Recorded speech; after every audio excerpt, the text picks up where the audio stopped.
What's up YouTube? This is Nobody Has This Yet, and today I'm bringing you one of my best MOABs ever, total score wise. The score per minute is not great though, so I will be fast forwarding through much of this video. My strategy recently has been to create a class that is versatile enough to where it can be used on every map, in every game mode, and in every situation, and then to use that same class in every game so that I get really good at using that class. And this strategy has been working well because I earned 3 MOABs in only 2 days, which for my standards is much better than I normally do. Another reason why I've been able to get more MOABs lately is that I've been playing a lot of kill confirmed, where there isn't as much pressure to get the MOAB in a quick amount of time. In kill confirmed I can play much more defensively and take my time because I tend to play with a full party who won't collect tags if they know I'm on a MOAB streak. I recently quit the Golden Gaming clan and joined a new clan called We the Best, and these guys love to play kill confirmed and help each other drop a lot of MOABs. And in this game I was playing with mostly clan members, so I'm grateful they were able to help me with this. As you may have noticed, I changed the way I do my kill streak count in the upper right corner. I am now including the assists counting as kills into the total kill streak, so that by the time I get to the MOAB, it will be exactly 24 kills rather than a smaller number. I did this so that it is easier to tell when I'm about to get the MOAB, and also because the barracks and the elite website count the assist as kills in its official kill streak count, so I figured it would be best to keep everything uniform.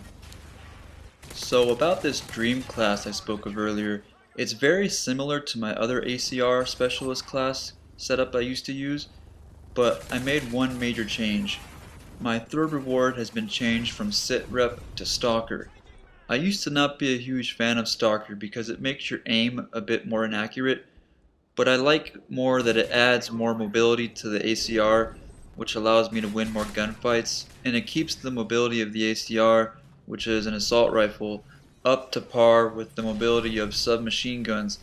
Having Stalker before I get the specialist bonus has been a lifesaver, and I've been getting to my specialist bonus much easier recently with the advantage of strafing my enemies and winning gunfights. So I highly recommend trying this class setup because it's so versatile and it's a great MOAB setup. Let me break down this class for you. Primary weapon ACR 6.8 custom, silencer, extended mags, gold camo. I choose the ACR because it's very versatile, it's overpowered, it gives you a ton of ammo when using extended mags and Scavenger Pro, and when you get your specialist bonus with this gun, you become unstoppable because of all the proficiencies and perks that go along with it. Secondary weapon MP9 suppressed. Although I don't find myself using it much, it's still a great gun to pull out if you're in a sticky situation. Lethal, Frag. People ask me all the time why I prefer Frags over Semtex. I just find Frags to be more epic. You can cook them, throw them farther, bounce them off of walls, and kill people instantly with no warning if you cook them just right. Tactical, portable radar, which is essential when using specialists since you have no way of calling in UAVs. Perk 1, Scavenger Pro. You pretty much never have to worry about running out of ammo, and when you're on a MOAB streak, you won't have enough bullets to pull off the job. Perk 2, Assassin Pro. Probably the most overpowered stealthy perk in the game, so why not use it as your main second perk.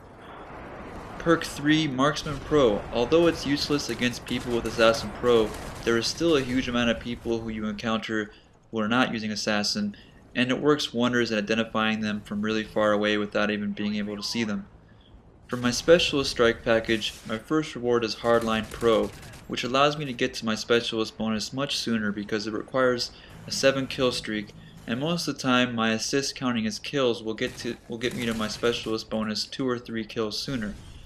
My second reward is Blind Eye Pro, because sometimes predator missiles are just completely unavoidable, so the sooner I'm invisible to enemy kill streaks, the better chance I have of surviving. It's also useful because the increased bullet damage allows you to shoot down enemy kill streaks much easier. My third reward is Stalker Pro, because the ACR makes you move slower than people using SMGs, so Stalker helps you compete and win gunfights easier. It's also just as useful as Sit Rep because it delays the triggers on enemy explosives, which can save your life. Although this class setup greatly helps in getting MOABs, it still all comes down to your actual skill level as well as your knowledge of the map you're playing on.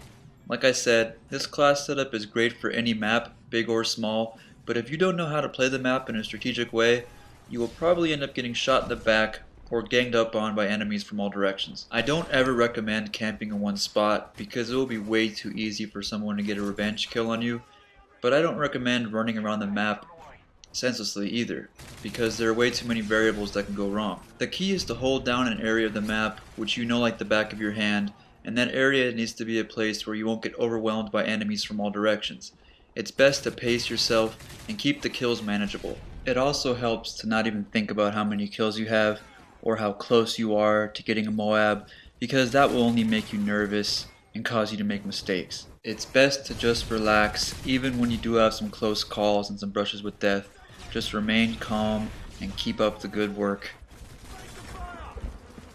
MOAB ready for your go. Friendly MOAB incoming. UAV online.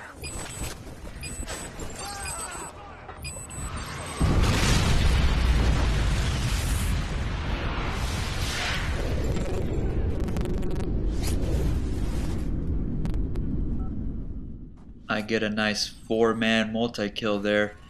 Now did you notice when I called in the MOAB, the guy pronounced it MOAB, not M.O.A.B, not M.O.A.B, not M.O.A.B. I've heard all the weird pronunciations from fellow YouTubers, but the only official pronunciation is the one that's actually in the game, so that's why I pronounce it the way I do.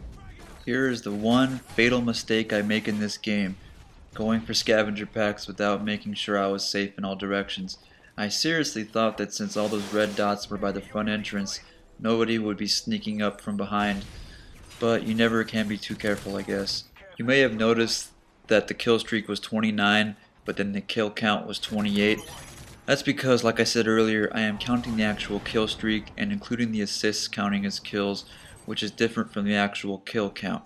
I hope that's not too confusing. Anyway, now that I dropped the MOAB and have plenty of time to spare, I decide to run a gun and pick up as many extra kills as I can because I'm getting double XP for each kill. I believe this is the most amount of kills I have ever picked up after dropping a MOAB. This might have also been my highest kill death ratio ever in any game. It wasn't my highest score in a MOAB game because I got another MOAB on Dome where I got 36 kills, but I had more deaths on Dome than I did at this MOAB on Arkaden. I've also had higher scores on other games, but never getting MOABs. Like I've had games where I've had over 50 kills. But anyways, I get the game-winning kill there on accident. I didn't mean to pick up that last tag.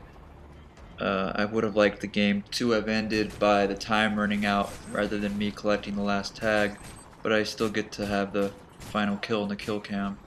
So my total score was 35-1. Shout out to Big Bruce Leroy, Monster Play 9, DB Swag, and Hammer Hammer. Thanks for not picking up tags and helping me get the MOAB. Thanks for watching. Goodbye.